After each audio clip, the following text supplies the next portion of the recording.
درزخ از Nazi سلیمان پیش کردہ رومانہ شاہد 9:15 بجے کے بعد ڈینیل فوسٹر کے دل کی دھڑکن دھیمی اور بے ترتیب ہونے لگی۔ چاروں ڈاکٹر بے چینی سے کبھی گھڑی کی طرف تو کبھی کمپیوٹر کی اسکرینوں کی طرف دیکھ رہے تھے۔ یوں ہی 9:20 ہوئے ڈینیل کے دل کا لہراتا ہوا گراف ساکت ہو گیا اور اس کے پھیپھڑوں کی حرکت تھم گئی۔ چند ثانیوں تک کمرے کی فضا پر مکمل خاموشی طاری رہی۔ پھر جونز اپنے ساتھیوں کی طرف مڑا اور بولا، آپ نے دیکھا حضرات، کمپیوٹر نے میرے پروگرام پر عمل شروع کر دیا ہے۔ اس نے ڈینیل کے مردہ ہونے کا اعلان نہیں کیا، ورنہ اس کی ہیلمٹ اسکرین پر لفظ مردہ اب تک نمودار ہو جاتا۔ لیکن آپ دیکھ رہے ہیں کہ ایسا نہیں ہوا۔ کمپیوٹر ایک بار پھر اس کی حرکت قلب بحال کرنے کی کوشش کر رہا ہے۔ جونز کی بات پر کسی نے کوئی تبصرہ نہ کیا اور سب خاموشی سے کمپیوٹر کی طرف دیکھتے رہے۔ 5 منٹ گزر گئے، پھر 10 منٹ گزرے، حتیٰ کہ ڈینیل کے دل کو ساکت ہوئے 20 منٹ سے زیادہ ہو گئے، لیکن اس نے دوبارہ حرکت شروع نہ کی۔ سب بیکار ہے، ڈینیل مر چکا ہے، اب اس کا دل حرکت نہیں کر سکتا، ہمیں اب کمپیوٹر کو بند کر دینا چاہیے، جینتھن نے مضطرب لہجے میں کہا اور اٹھ کر تیزی سے کمپیوٹر کی طرف بڑھا۔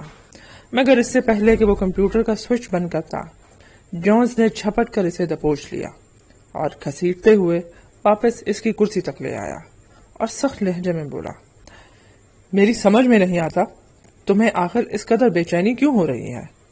میں نے محسوس کیا ہے کہ جب سے یہ کمپیوٹر یہاں آیا ہے، بلکہ جب سے ڈینیل کو تم نے دیکھا ہے، تمہارا طرز عمل بہت غیر معمولی اور احمقانہ رہا ہے۔ یہ کہہ کر اس نے دھکا دے کر جیمسن کو کرسی پر بٹھایا اور اس کی آنکھوں میں دیکھتے ہوئے بولا، تم آخر ڈینیل فوسٹر سے اتنے متنفر کیوں ہو؟ تم اسے مردہ کیوں دیکھنا چاہتے ہو؟ بتاؤ جیمسن، تم آخر اس شخص سے خوفزدہ کیوں ہو؟ میں کیوں خوفزدہ ہونے لگا؟ جیمسن نے نگاہیں چراتے ہوئے کہا اور خاموش ہو کر بیٹھ گیا۔ 10 منٹ اور گزر گئے، مگر ڈینیل کا دل اسی طرح بے حرکت رہا۔ اب ڈاکٹر ایوان اور ڈیٹن بھی اضطراب محسوس کر رہے تھے۔ ڈاکٹر ڈیٹن نے دبے لفظوں میں جون سے کہا کہ اب مزید انتظار فضول ہے، اس لیے کمپیوٹر کو بند کر دینا چاہیے، لیکن جون اس پر تیار نہیں ہوا۔ ٹھیک 10:05 پر ایک ہلکی سی آواز ابھری اور انہوں نے حیرت سے دیکھا کہ اچانک کمپیوٹر کی اسکرین پر دل کا گراف اچھلا اور اگلے ہی لمحے ڈینیل کے دل نے پھر دھڑکنا شروع کر دیا۔ وہ پورے زور و شور سے خون پمپ کر رہا تھا اور اس کے پھیپھڑوں نے پھیلنا اور سکڑنا شروع کر دیا تھا۔ ڈاکٹر جونز نے فاتحانہ نظروں سے ان کی طرف دیکھا۔ ایوان کے ہونٹوں پر بھی مسکراہٹ نمودار ہوئی اور وہ تحسین آمیز نگاہوں سے جونز کی طرف دیکھنے لگا۔ اسی وقت جیمسن اپنی نشست سے اٹھا اور بڑبڑاتے ہوئے بولا، یہ سب تماشا گری ہے، ڈینیل مر چکا ہے اور یہ مشین 100 سال تک بھی یہ عمل دہراتی رہے تو وہ زندہ نہیں ہو سکتا۔ یہ کہہ کر وہ مڑا اور دروازہ کھول کر کمرے سے باہر چلا گیا۔ چند منٹ کے بعد ڈینیل کا دل ایک بار پھر ساکت ہو گیا اور اس کے ساتھ ہی کمرے کی فضا اچانک بہت سرد ہو گئی۔ ڈاکٹر ایوان اپنی نشست سے اٹھا اور باہر جانے کے لیے دروازے کی طرف مڑا، مگر فوراً ہی پلٹا اور ڈیٹن کی طرف دیکھتے ہوئے غصے سے بولا، یہ کیا حماقت ہے؟ تم نے مجھے دھکا کیوں دیا؟ دھکا دیا؟ میں نے؟ ڈیٹن حیرت سے بولا، میں تو یہاں کرسی پر بیٹھا ہوں۔ جو ہی یہ الفاظ ڈیٹن کے منہ سے ادا ہوئے، اسے اپنی گردن پر کسی کے ہاتھ کا لمس محسوس ہوا۔ اس نے فوراً پلٹ کر دیکھا، مگر وہاں کوئی بھی نہ تھا۔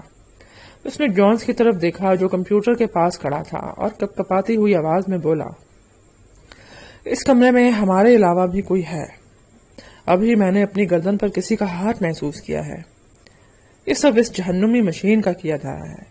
ایوان یہ کہتے ہوئے تیزی سے کمپیوٹر کی طرف بڑھا اور تیش کے عالم میں اپنی چھڑی اٹھائی، مگر اس سے پہلے کہ وہ چھڑی مشین سے ٹکراتی، جونز نے اس کا ہاتھ تھام لیا اور بولا، یہ آپ کو کیا ہو گیا ہے ڈاکٹر؟ ڈاکٹر ایوان نے حیرت سے اپنی چھڑی کو دیکھا اور پھر معذرت کے انداز میں پیچھے ہٹ گیا۔ جونز نے ایک بار پھر کمپیوٹر کی اسکرین پر نظر جما دی۔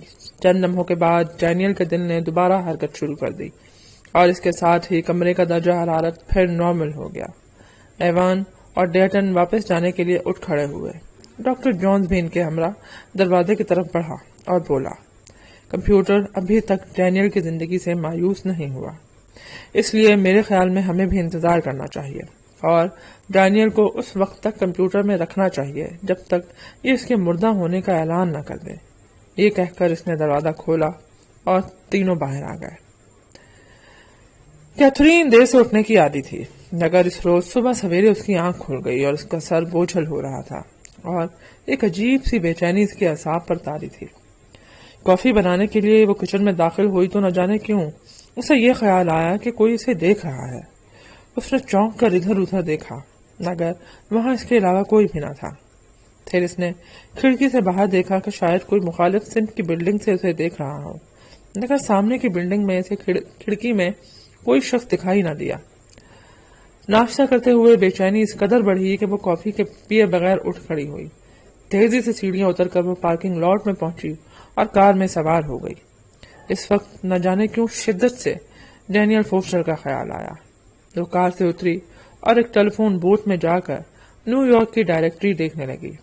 جلد ہی اسے ڈینیل فوسٹر کا نمبر مل گیا، مگر جب اس نے نمبر ڈائل کیا تو دوسری طرف گھنٹی بجتے ہی لائن منقطع ہو گئی اور ایکسچینج آپریٹر کی آواز سنائی دی۔ معاف کیجیے محترمہ، یہ نمبر کاٹ دیا گیا ہے۔ مگر یہ نمبر کیوں کاٹا گیا ہے؟ کیتھرین نے تیزی سے کہا۔ یہ نمبر ڈینیل فوسٹر کا ہے نا؟ جی ہاں محترمہ، یہ نمبر ان کا تھا، مگر 2 روز پہلے یہ فون منقطع کیا جا چکا ہے۔ مگر کیوں؟ کیتھرین نے جھنجھلاتے ہوئے پوچھا۔ ہمیں اس قسم کے سوالات کا جواب دینے کی اجازت نہیں ہے، آپریٹر نے یہ کہہ کر فون بند کر دیا۔ کیتھرین چند لمحے وہاں کھڑی رہی، پھر بوتھ سے نکل کر کار میں سوار ہو گئی۔ وہ بے مقصد سڑکوں پر گھومنے لگی۔ وہ سست روی سے کار چلا رہی تھی اور فٹ پاتھ پر چلتے ہوئے لوگوں کو غور سے دیکھ رہی تھی۔ میں کس کو تلاش کر رہی ہوں؟ کیتھرین نے خود سے کہا، اور اچانک ہی اس کے دل میں شدت سے ڈینیل فوسٹر کا خیال ابھرا۔ ہاں، شاید میں اسی کو تلاش کر رہی ہوں۔ اس نے کہا تھا کہ وہ جلد ہی مجھ سے لاس اینجلس میں ملے گا۔ ایک سگنل پر کار رکی تو اچانک وہ اسے نظر آ گیا، نیلا کوٹ اور خاکی پتلون پہنے ہوئے۔ وہ لوگوں کے ہجوم میں مخالف سمت کے فٹ پاتھ پر جا رہا تھا۔ کیتھرین نے بے اختیار گاڑی آگے بڑھانے کی کوشش کی، مگر جلد ہی سے احساس ہو گیا کہ سگنل کی بتی سرخ ہے اور وہ چاروں طرف سے کاروں کے ہجوم میں گھری ہوئی ہے۔ کیتھرین نے شیشہ گرایا اور چلاتے ہوئے ڈینیل کو آواز دی۔ فٹ پاتھ پر چلتے ہوئے بہت سے لوگوں نے چونک کر اس کی طرف دیکھا، مگر شاید ڈینیل اس کی آواز نہیں سن سکا۔ وہ اسی طرح سست روی سے چلتا ہوا سڑک کے کونے سے مڑا اور غائب ہو گیا۔ بتی سبز ہوتے ہی کیتھرین تیزی سے اس سڑک پر مڑی اور اسے فٹ پاتھ پر جاتے ہوئے لوگوں نے تلاش کرنے لگی، مگر وہ کہیں بھی نہ تھا۔ شاید وہ کسی دکان میں داخل ہوا ہے۔ یہ سوچتے ہوئے کیتھرین نے کار پارک کی اور اتر کر باری باری ان دکانوں میں جھانکنے لگی، مگر وہ کسی دکان میں نظر نہ آیا۔ مایوس ہو کر وہ دوبارہ کار میں آ بیٹھی اور ملحقہ سڑکوں کے چکر لگانے لگی، مگر دوبارہ ڈینیل کی جھلک نہ دیکھ سکی۔ دھیمی رفتار سے چلتی ہوئی وہ شہر کی حدود سے نکل کر ساحل کی طرف بڑھ گئی۔ وہاں اچانک اسے پھر ڈینیل نظر آیا۔ وہ ایک اونچی عمارت کے سائے میں چل رہا تھا اور سر اٹھا کر ادھر ادھر دیکھ رہا تھا، جیسے کسی کو ڈھونڈ رہا ہو۔ شاید وہ مجھے تلاش کر رہا ہے۔ کیتھرین نے یہ سوچتے ہوئے کار کی رفتار بڑھائی اور اس عمارت کی طرف بڑھ گئی، مگر جب وہ وہاں پہنچی تو ڈینیل کہیں بھی نظر نہیں آ رہا تھا۔ کیتھرین نے پوری عمارت کے گرد چکر لگایا، مگر اسے دوبارہ ڈینیل کی جھلک نظر نہ آئی۔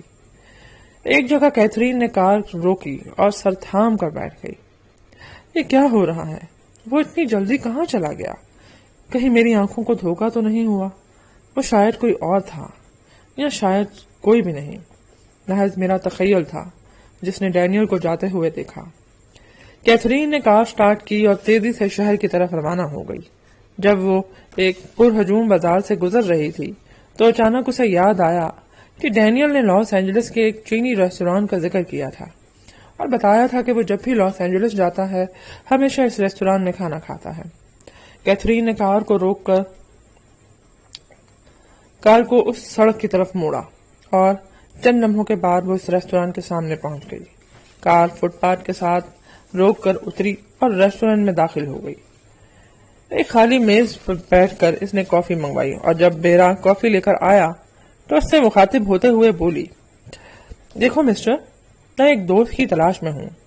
اس نے یہاں پہنچنے کا وعدہ کیا تھا، شاید تم اسے جانتے ہو، اس کا نام ڈینیل ہے۔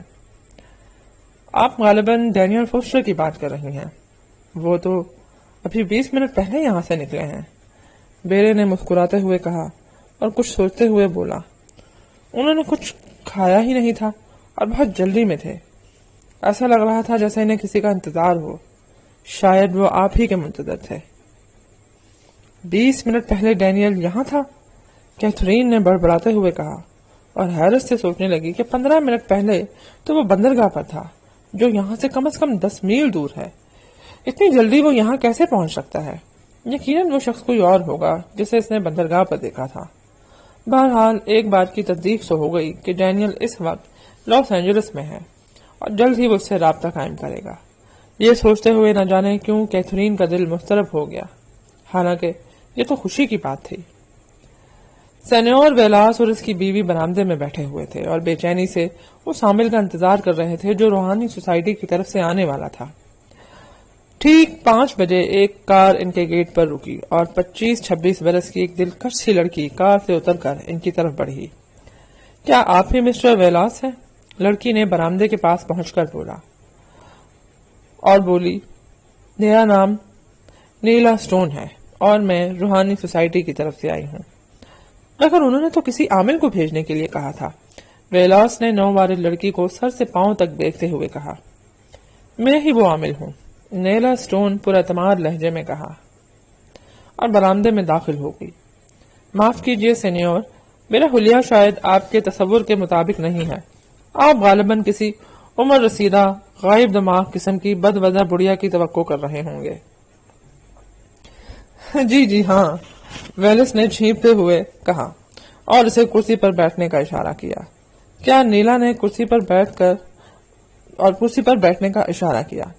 نیلا نے کرسی پر بیٹھ کر اپنے بیگ سے ایک نوٹ بک اور قلم نکالا اور ویلاس کی طرف متوجہ ہوتے ہوئے بولی، اب آپ تفصیل سے بتائیے کہ وہ کون سے واقعات ہیں جن کی بنا پر آپ کو یہ خیال ہوا کہ آپ کا مکان آسیب زدہ ہے۔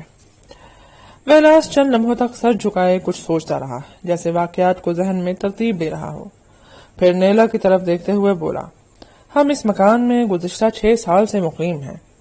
2 روز پہلے تک یہاں کوئی غیر معمولی واقعہ پیش نہیں آیا تھا، لیکن پرسوں سے کچھ ایسے عجیب و غریب واقعات رونما ہو رہے ہیں کہ مجبوراً آج صبح ہمیں اپنے بچوں کو ان کی خالہ کے پاس بھجوانا پڑا اور اس کے بعد ہم نے آپ کی سوسائٹی کو فون کر کے اس کی اطلاع دی۔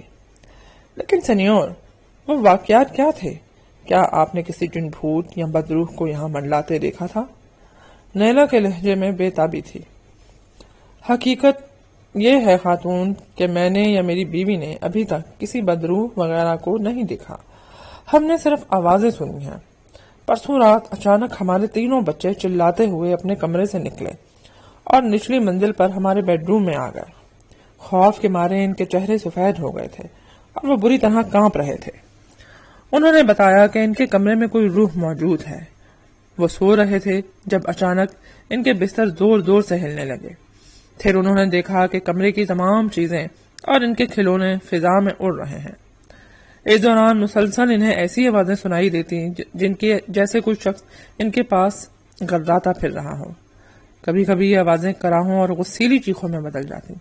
ہمارے چھوٹے بچے نے بتایا کہ اس نے کھڑکی سے باہر کسی آدمی کا خوفناک چہرہ بھی دیکھا تھا جو اسے گھور رہا تھا۔ ہم دونوں فوراً ان کے کمرے میں گئے، مگر ہمیں کچھ بھی نظر نہ آ سکا۔ کمرے کی ہر چیز اپنی جگہ پر موجود تھی۔ بڑی مشکل سے بچوں کو دوبارہ سلایا اور باقی رات خیریت سے گزر گئی۔ کل رات نصف شب کے بعد پھر ایسی آوازیں سنائی دینے لگی جیسے کوئی اجنبی شخص مکان میں پھر رہا ہے۔ اس کے قدموں کی چاپ اور اس کے غرانے اور کراہنے کی آوازیں بچوں کے علاوہ ہم دونوں نے بھی سنی۔ ہمارا بڑا لڑکا ہانپتا ہوا ہمارے پاس آیا اور اس نے بتایا کہ ایک لمبے قد کا اجنبی شخص پہلی منزل کے ہال میں ٹہل رہا ہے، مگر جب میں نے وہاں جا کر دیکھا تو کوئی بھی موجود نہ تھا۔ آج صبح 8 بجے کے قریب بھی ایسی ہی آوازیں سنائی دے رہی تھیں، مگر محض چند لمحوں کے لیے۔ یہ کہہ کر ویلاس ذرا دیر کے لیے خاموش ہو گیا اور پھر استفہامیہ انداز میں نیلا سے بولا، ایک عجیب بات یہ ہے کہ جب بھی آوازیں سنائی دیتی ہیں تو فضا میں شدید سردی ہو جاتی ہے اور ان آوازوں کے ختم ہوتے ہی درجہ حرارت نارمل ہو جاتا ہے۔ روحیں جب اپنی دنیا سے یہاں آتی ہیں تو وہاں کی فضا بھی اپنے ساتھ لاتی ہیں۔ خیر، اب آپ مجھے وہ جگہ دکھائیں جہاں اس روح یا بھوت کی سرگرمیاں مرکوز رہتی ہیں۔ یہ کہہ کر نیلا اپنی نشست سے اٹھ کھڑی ہوئی اور اس کے ساتھ ہی دونوں میاں بیوی بھی اٹھ کھڑے ہوئے۔ بچوں کی خوابگاہ جو ان واقعات کا مرکز تھی اوپر کی منزل پر تھی۔ نیلا اسٹون نے غور سے کمرے کا جائزہ لیا اور پھر ایک کرسی گھسیٹ کر دروازے کے قریب رکھتے ہوئے بولی، سینیور ویلاس اور سینیورا، اب آپ نچلی منزل پر چلے جائیں۔ میں اس وقت تک اس کمرے میں موجود ہوں گی جب تک وہ روح یہاں نہیں آتی۔ رات کے کھانے کا تکلف نہ کیجیے گا، میں یہاں آنے سے پہلے کھانا کھا چکی ہوں۔ یہ کہہ کر نیلا اسٹون کرسی پر بیٹھ گئی، اپنے بیگ سے ایک نوٹ بک نکال کر گود میں رکھی اور پھر اون کا گولا اور سلائیاں نکال کر کچھ بننا شروع کر دیا۔ ویلاس اور بیوی کچھ دیر وہیں کھڑے ہوئے اور الجھی ہوئی نظروں سے اس کی طرف دیکھتے رہے، پھر چپ چاپ کمرے سے باہر نکل گئے۔ سورج غروب ہونے کے کچھ دیر بعد جب رات کی سیاہی کمرے کی فضا میں کھلنے لگی، نیلا اسٹون کو اچانک شدید سردی کا احساس ہوا۔ اس نے اونی شال نکال کر اپنے ٹانگوں پر پھیلائی اور مستعد ہو کر بیٹھ گئی۔ کچھ دیر کے بعد چڑچڑاہٹ کی ایک تیکھی آواز سنائی دی اور نیلا کو یوں لگا جیسے اس کے پیروں تلے فرش ہل رہا ہے۔ پھر تیز ہوا کی سرسراہٹوں میں اسے عجیب غیر انسانی سی غراہٹ سنائی دی۔ نیلا نے شال کو اسی طرح اپنے جسم سے لپیٹا اور اٹھ کر دروازہ کھول دیا۔ باہر ہال کمرے کی ہر چیز اپنی جگہ پر موجود تھی، مگر پھر بھی فضا میں کوئی غیر معمولی بات لگ رہی تھی۔ اس وقت اچانک ہال کی بتیاں ایک دو مرتبہ جھلملائیں اور پھر ان کی لو بہت دھیمی ہو گئی۔ نیلا اسٹون نے آنکھیں پھاڑ پھاڑ کر دیکھنا شروع کیا۔ تب اچانک اس کی نظریں زینے کی ریلنگ پر پڑیں جہاں ایک انسانی ہاتھ نظر آ رہا تھا، مگر وہ محض ایک ہاتھ تھا جس نے مضبوطی سے زینے کی ریلنگ کو تھام رکھا تھا اور جھٹکے سے آگے بڑھ رہا تھا۔ اس ہاتھ کا مالک کہیں نظر نہیں آ رہا تھا۔ نیلا تیزی سے واپس کمرے میں آئی اور اپنی کرسی میں بیٹھ گئی۔ کچھ دیر کے بعد ایک جھٹکے سے دروازے کے پٹ کھل گئے اور سرد ہوا کا جھونکا کمرے میں آیا، مگر کوئی اندر نہ آیا، صرف قدموں کی چاپ تھی یا تیز سانسوں کی آواز جو نیلا کے آس پاس منڈلا رہی تھی۔